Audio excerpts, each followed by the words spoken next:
Hi, welcome to Popeye's House of Pain University. I'm Professor Popeye, the Dean of Mean. Sit down, shut the fuck up, and pay attention. Class is now in session. Today we're going to talk about to prep or not to prep. That is the question of the day. There's a lot of people out there talking about prepping. You know, they got these TV shows going on. Some of it seems pretty fucking crazy, I gotta say. You know, you see these fucking guys building castles and shit and putting fucking $150,000 into some bunker and all this other stuff. Is all that shit worth it or not? You know, I guess if you have the money, depends on how you want to look at it. In a general overall sense, should people be prepared for whatever? Yeah, fuck yeah. That's just kind of a rule of thumb. People should be prepared. This is a fact of life. But I'm looking at this from just the basic common sense standpoint. And I was a Boy Scout. The old motto of being a Boy Scout is be prepared. Be prepared for what? Fuck, I don't know. And in a real sense, it kind of comes down to this. Preparing is kind of an odd thing, in my opinion. Because preparing for what? Specifics. You know, I don't specifically prepare for anything, but I prepare specifically for everything. In a general sense, that is. I don't know that there's going to be nuclear war. Am I prepared for nuclear war? Well, no, I don't have a nuclear bunker or anything like that, and I think that's pretty insane to go all that way. But, you know, is it possible that we could have a nuclear war? Yeah, and would it be good to have a bunker? Yeah, but, you know, if things got that fucked up, I don't know that I actually want to be around after the fact. I mean, you know, let's be serious. If it was really that fucked up, you know, I'm not sure that I really want to be here after the fact. But that's kind of neither here nor there, because I don't know that we're ever going to go to nuclear war, and I would think that that would be probably about the ugliest in a general overall sense. You know, there's an awful lot of other things that could cause issues, you know, some things that I didn't cover in previous videos, such as pandemics and such. There could be a few things like that, but overall, it still looks like the biggest issue is going to be a financial collapse. And if a financial collapse actually happens, which I would think would be ultimately really the ugliest thing that we could see short of a nuclear war. And in that sense, particularly if you look at some precursors that we've had in the past, such as, you know, the Roman Empire, a few other scenarios in the past where when things have gotten ugly, despite whatever the situation is, such as in war times, where in areas where people have not been necessarily part of the war, but because of the war, they've been cut off essentially from the rest of the world, and their ability to sustain life, i.e. have some food, a little bit of protection, so on and so forth, could have actually been a big benefit. So essentially, you know, it's pretty well known, and most people realize this, that when it comes down to it, having some extra stuff on hand, say, you know, a few months up to a year's worth of food and water. In reality, I think that when it comes down to it, and this is just my own personal opinion, all these people that talk about their little bug out bags and their bobs, and they got to have 3 days worth of this and 3 days worth of that, and you know, really, I don't really think that whatever happens, if it does, is going to be over in 3 days. And quite frankly, I think that if you had to leave your house with a bug out bag, you got a wrong, bad idea going for you. Honestly, I think that you're already starting out with a fucked up way of life. Because where are you going to go? What are you going to do?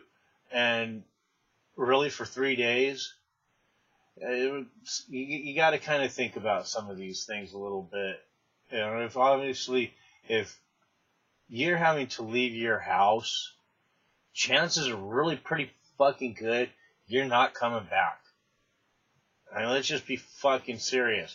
If shit got so nasty that you actually had to pack up and leave, you're probably never coming back home.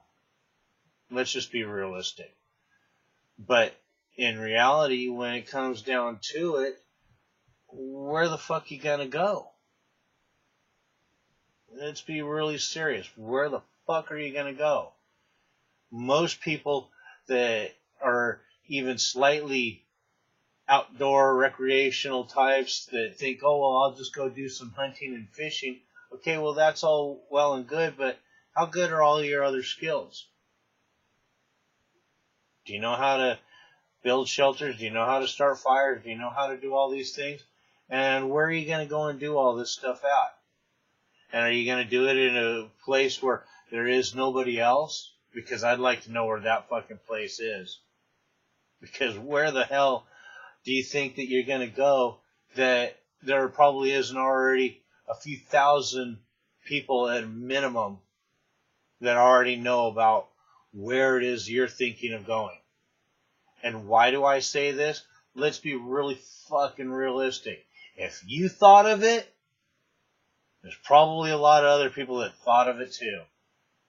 It's just kind of a normal thing. And I'm going to give you an example of exactly why I know this to be true. There's a certain thing with humans that we kind of all have in common, and that's our thinking. We even have it in our speech, quite frankly.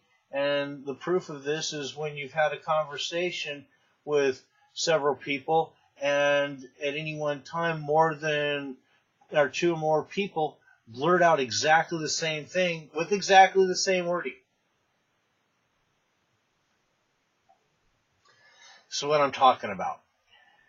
And quite frankly, when it comes down to it, and of course, you have to realize that when thinking about some of this stuff, no matter what you've thought of, there's probably been several others at a minimum. Of course, when it comes down to it, most places at least have a few inhabitants in that area. Are you going to just go in and take over somebody else's area?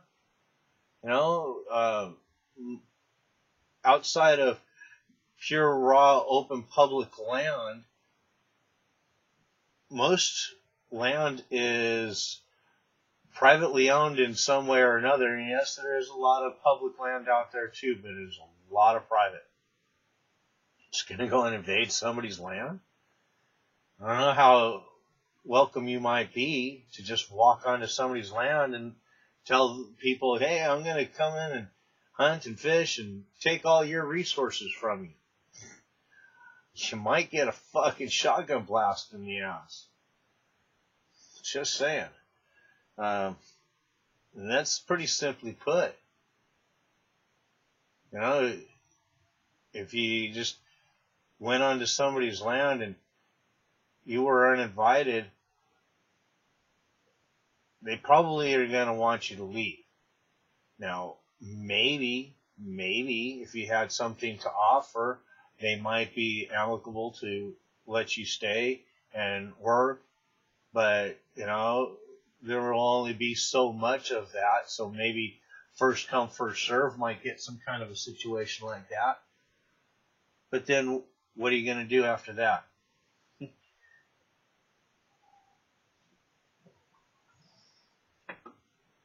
And people talk about bugging out. Again, you know, no matter where you go, there's millions of people. There's over 300 million people in this country. If you think that the basic situation of a collapse is happening throughout and all the major metropolitan areas are in shambles, ruins, burning up because there's been looting and rioting and hordes of people have been just burning places down and taking all the stuff, and pretty soon they run out of food. And the ones that were thinking about it and were moving outward, they got the fuck out. So you were somewhere in between. So there's already a bunch of people there. Or do you be one of the first ones that gets the fuck out right away? Just jumps to your house and just says, fuck it, let's just get out now. Now, there's a lot of shit to think about. Quite frankly, I don't know that there's anywhere to go. I don't think that there's really anywhere to fucking go. There's already people everywhere you go in this country, in any place where there's even the slightest amount of reasonable resources. So, short of actually taking somebody else's resources from them, which they might be ready to kill you, you know? People might be turning into cold-blooded killers out there. Your fucking neighbor might be fucking, one nasty motherfucker all of a sudden. You never know. Should you be stocking up on some guns and ammo to protect your food and water that you stocked up on? Yeah, probably. But then again, you got to think about some of this shit too. If you've done this and you're really truly protecting your resources, what if friends and family or a really close neighbor comes over and wants some of your stuff? What if they come over with a gun and they're actually a little aggressive and are kind of demanding some of your stuff? Are you willing to kill them? So at that point, you might need to have some guns and ammo, because if he comes over with a fucking gun and it starts demanding shit, you might need to protect yourself. I don't know. I see a lot of people out there thinking that they need to have all kinds of weaponry. Yeah, that might be. Swords or whatever, knives, axes, tomahawks. Who the fuck knows,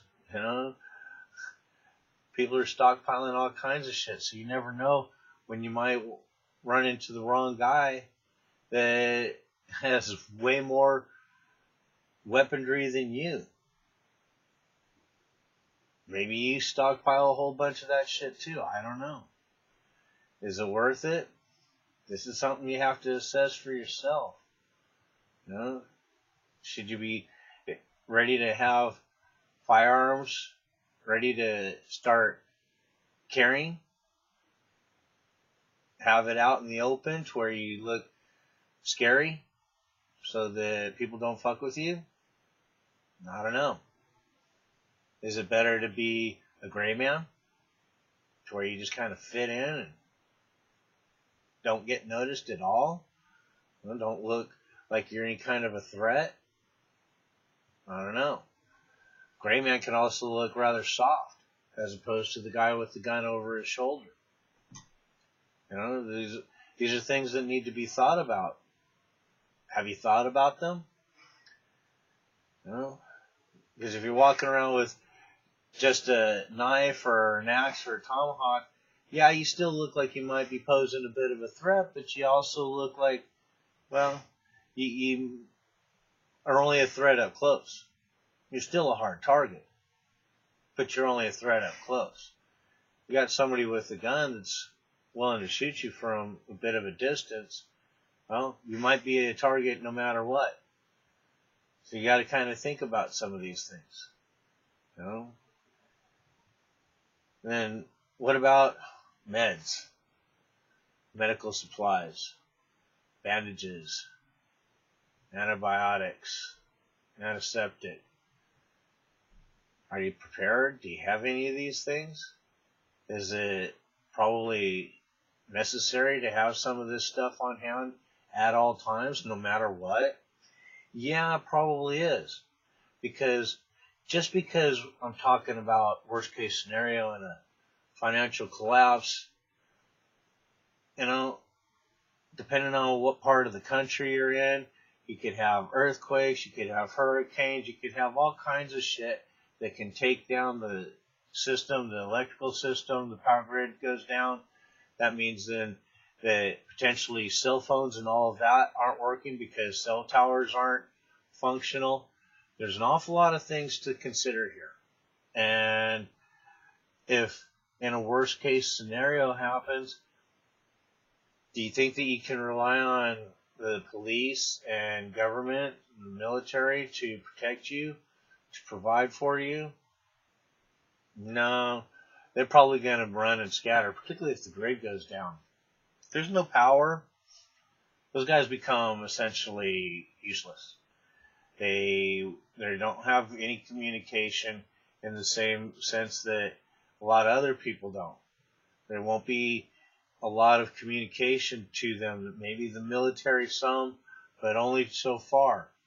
And if it's a real full-on power outage, we're still looking at a lot of situations where people are going to think twice about just taking on friends, family, and neighbors and so on in a military / cop police sense, because, well, they're going to be kind of part of the group then, all of a sudden. When shit hits the fan, it's not going to be an us and them. I really don't believe so. I think that if it really came down to it, because I've asked a lot of cops this for sure, and they're going to be the first line. They're going to be the ones that are going to be the first ones out there because they're right there already. And most of them will say, no, if it really got nasty, I'm not going to go with the government. I'm going with the people. So, yeah, so there it is. If you thinking you should be prepping or questioning whether you should be prepping, and of course, one of the reasons why I mentioned this is because now there's a lot of talk in the news about liberals actually considering becoming preppers because they're scared that Trump's going to get us into a war or some of these other shits and giggles. Well, fuck, there's been a lot of people out there just looking at government, period.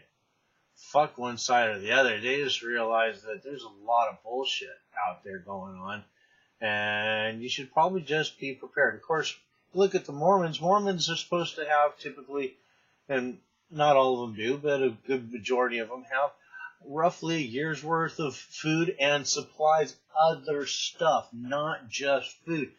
Toilet paper, paper towels, all these other things. You look at everything that you use on a regular basis, and if you figure that the grid goes down, there's not going to be any supplies on the shelf, should you try to prepare with at least a few months up to a year's worth of that? Yeah, probably. And the way I see it, if you have at least a few months of that, it gives you time to start figuring out how to get some other stuff going.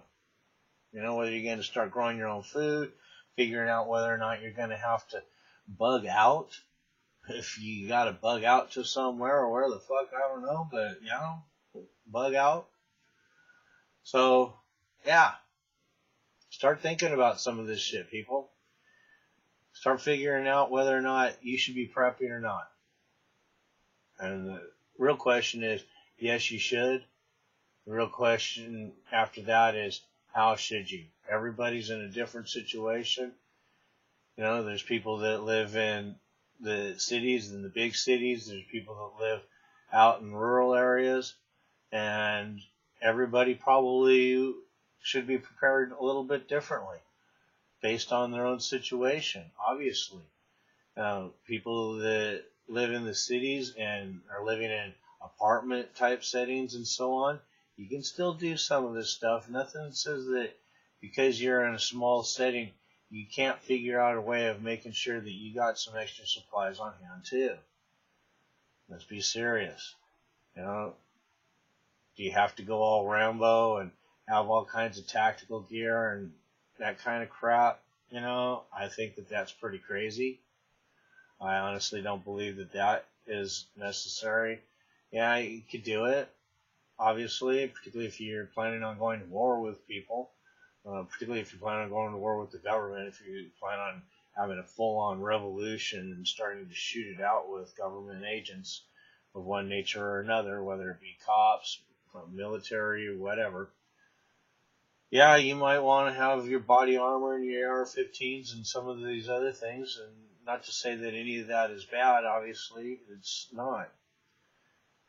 Do I think that it's absolutely necessary, though, for somebody to just start getting ready right now? No. And to say, well, I don't have the money to do it, or I don't have the time.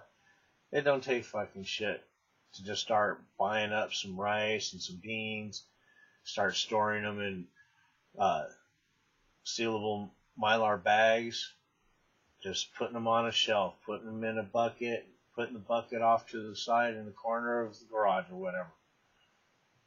Doesn't take shit. Doesn't take fucking shit. But the problem is, if you don't start prepping, this is the fucking problem. If shit hits the fan,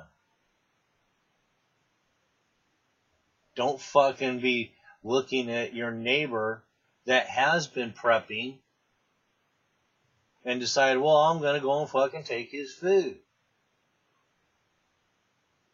That's bullshit. But I know a lot of people are going to look at that and do it anyway. People are going to get hungry. People are going to get desperate. Well, fucking start thinking about this shit ahead of time and fucking go and get some food. Start going and putting water in buckets. Figure this shit out. It's pretty fucking simple. Because when shit hits the fan, it's going to happen fairly quickly. You look at what's going on in Venezuela, there's a lot of people that are getting hurt just in the riots trying to clear the shelves. People getting killed over food. Dogs and cats disappearing from yards. This is the reality of what we're looking at. If there's a serious shit hit the fan, particularly if it's a huge financial collapse, where there is no money.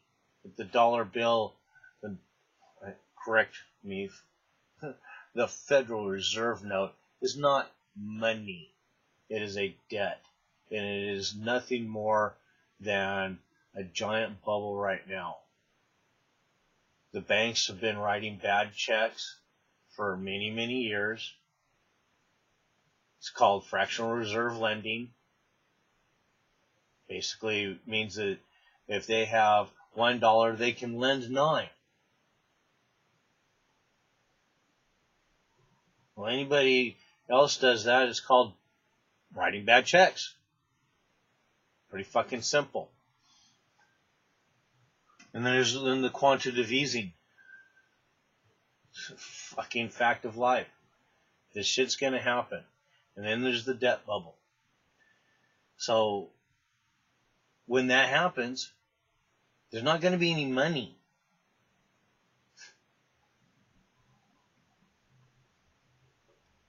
Maybe the first day or so, your Federal Reserve note might have some value. Do I think that gold and silver is going to have any value? Yeah, maybe. But to somebody that can't eat gold or silver, it may not have too much value for too long. Because people are going to need food. People are going to need water. People are going to need medicines. They're also probably going to need and or want ammunition for protection and for hunting. So should people be making sure that they have some of this stuff on hand? Well, you know, I don't know what you're going to do with the gold and silver. if it really collapses, gold and silver only has intrinsic value because we say it does. Yeah, it's a precious metal, but it's only us that say it has intrinsic or monetary value. But to somebody that doesn't need gold, they need medicine, you can't get anything if you don't have the right stuff. People that have meds that need bread hook up with people that have bread that need meds.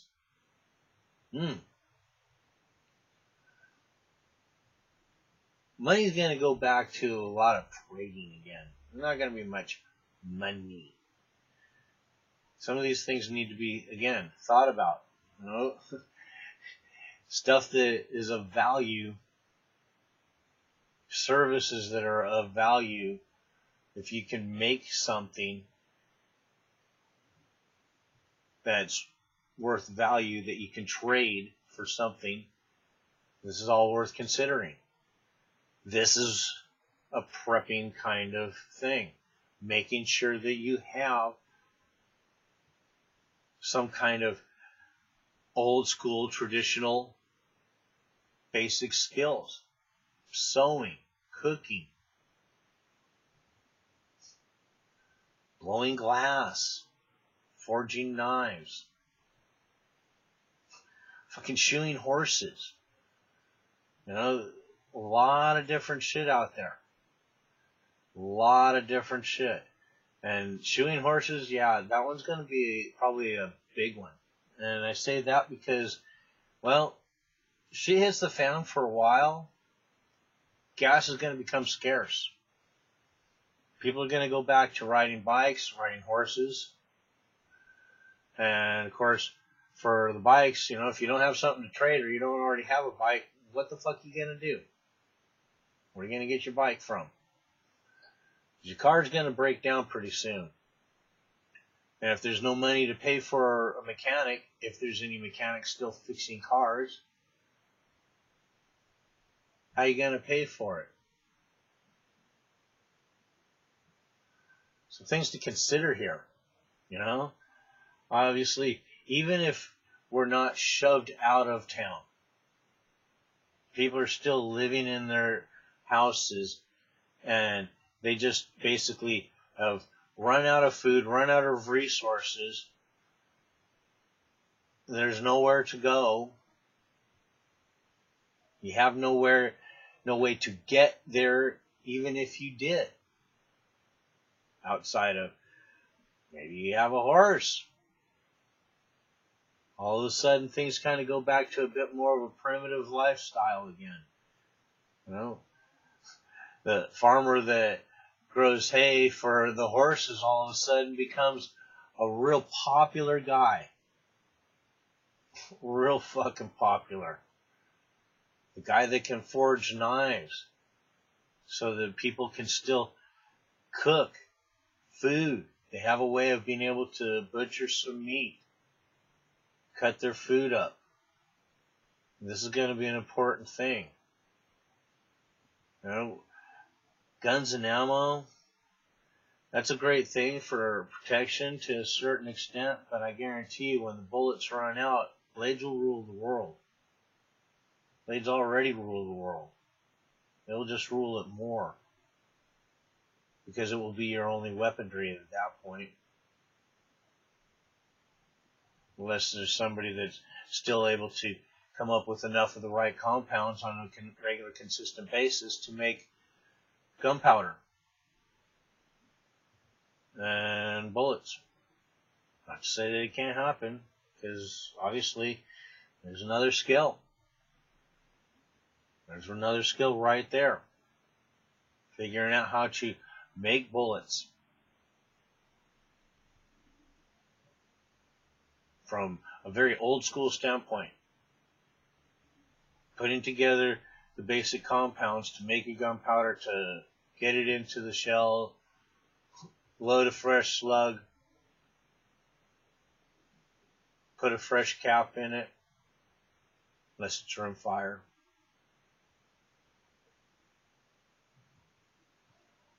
So, yeah,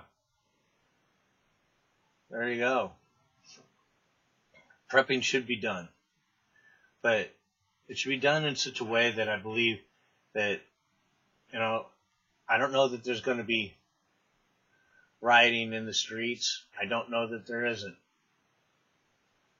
I don't know that the neighbors aren't going to go crazy on you and fucking come in and take all of your shit if you are a prepper. I don't know. Be nice to know that they were all preppers and we're all basically ready. Nice thing about a Mormon community is they already, for the most part, are. It's the outsiders for them that'll be scary. Because if people do figure it out, people do start to get hungry, they're going to come for you. They're going to look for you. They're going to take your food. They're going to take your guns. They're going to take your meds.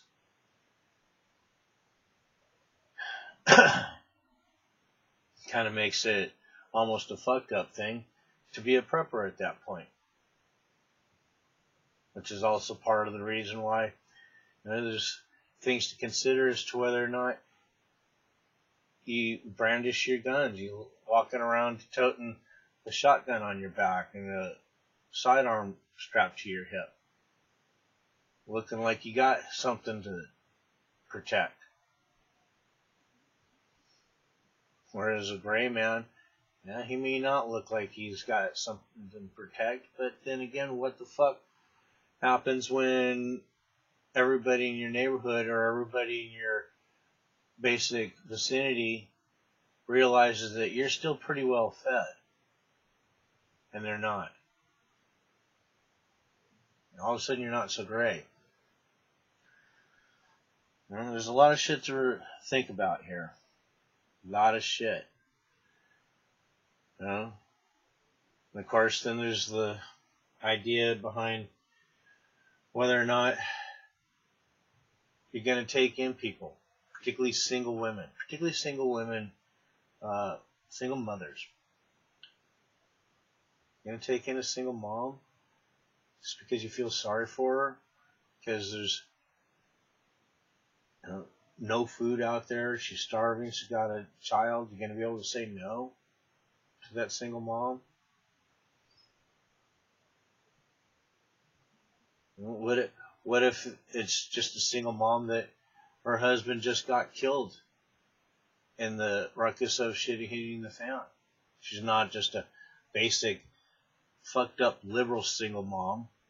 And yes, I mean fucked up liberal single mom. One that is single because of the fact that it's told to her through media and politics that she doesn't need a man, she can do it all on her own, so she got pregnant by either the wrong guy or one night knock up, whoever the fuck knows. And now she's used to sucking off the government nipple in one way or another, and that's all gone, and now she's fucking looking for somebody else to suck off of. Because that's going to be out there too. What are you going to do about that one? What if she's ready to give up some pussy? Yeah. What happens then? She's all of a sudden, she went from just being a single mom who used to sucking off the government nipple to now she's ready to give up her pussy just to feed her child. You gonna take that in?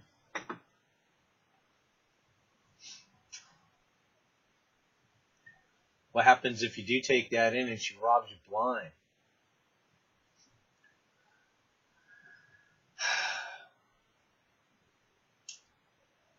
A lot of shit to think about.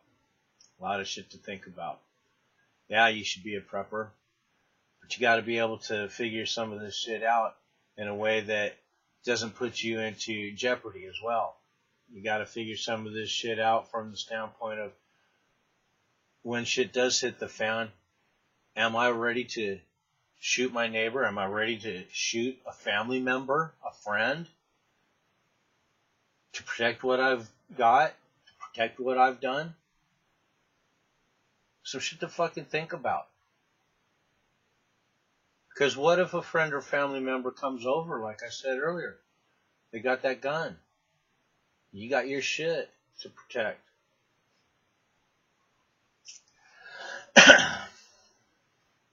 So yeah.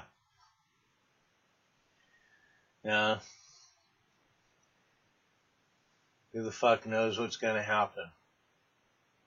Next thing you know, shit hits the fan, your fucking neighbor's going Mad Max on you. You know? Who the fuck knows? Who knows? Maybe your neighbor is already fucking full on ready. He's full on fucking Mad Max in disguise right now. He's just walking around. He's a fucking wolf in sheep's clothing. He's already got some kind of fucking Mad Max post-apocalypse vehicle already set up with fucking guns all over it and shit like that. You don't know what the fuck's going on around here. Nobody fucking knows what's going on. I guarantee you just don't know. Of course, there's something that a lot of people don't realize too, and that is this. In fact, I used this to get off of jury duty one time. I was asked a question by one of the attorneys when they were doing the screening for the jury panel, whether or not I'd be able to tell truth or innocence or guilt, whether somebody was lying. They're sitting on the stand testifying. And I looked at him and I asked him, so you want me to actually look at this defendant who's fighting for his life, who's up there sweating his ass off because he's trying to keep his ass out of prison. He's trying to save his job. He's trying to save his family. He's nervous as all get out. He's sweating his ass off. He's telling the truth. And the cop gets up there, lies his fucking ass off.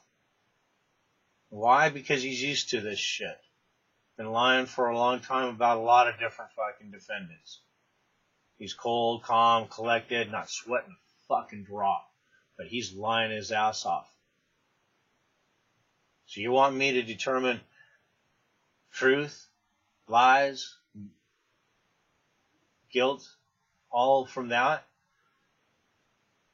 And he says, well, yes. Why do you ask it like that? And I looked him straight in the eye. And then I looked over at the judge and I said, because I know that for a fact, anybody is capable of anything at any time for any fucking reason. Let me say that again. Anybody is capable of anything at any time for any fucking reason.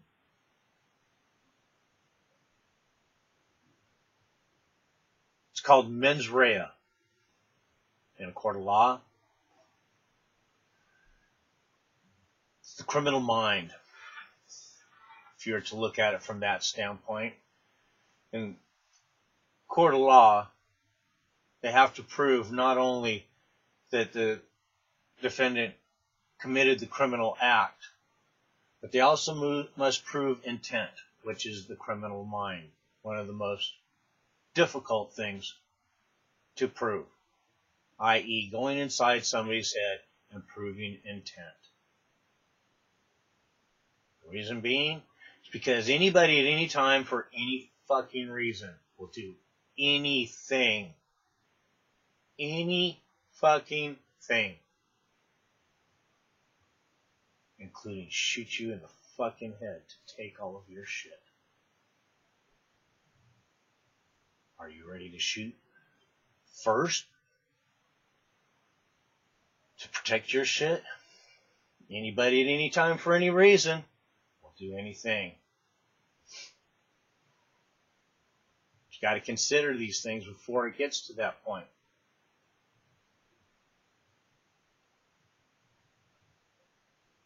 Because if you haven't, and that shit happens, it starts to happen in front of you, I guarantee you you're gonna freeze. You're gonna fucking freeze. They're gonna pull their gun, they're gonna squeeze that trigger, and you're not even going to have twitched.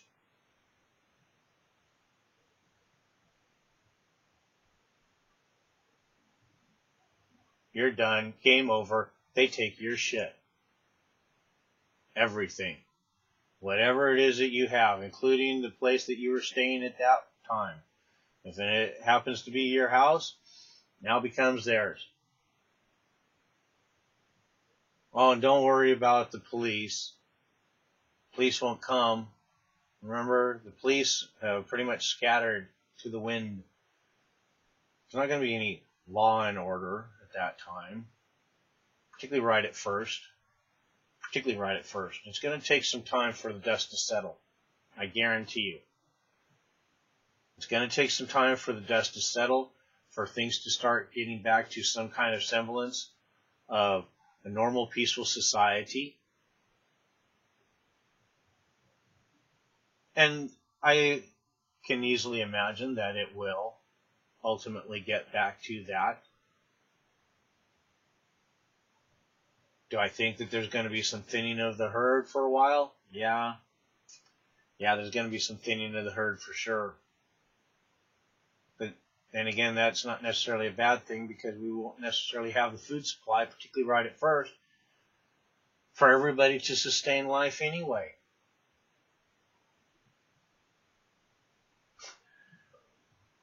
Quite frankly, there's going to be a lot of people starving off. There's going to be a lot of people shot, stabbed, just beaten to death.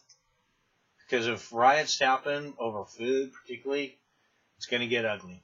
It's going to get ugly, and people are going to come for your food. They're going to go for your neighbor's food. Whoever they think has food, they're going to take it. And they're not going to be nice. They may not even knock at the door. They might just start kicking it down. If they've brought guns, they might just start shooting.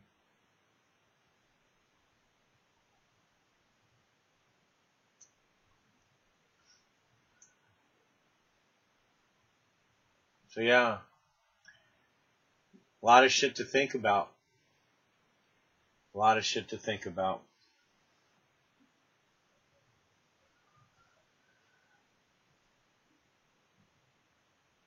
So, sit down, start thinking about some of this shit, start looking at your environment, start considering what it is that it's going to take for you to be able to sustain life for a period of time.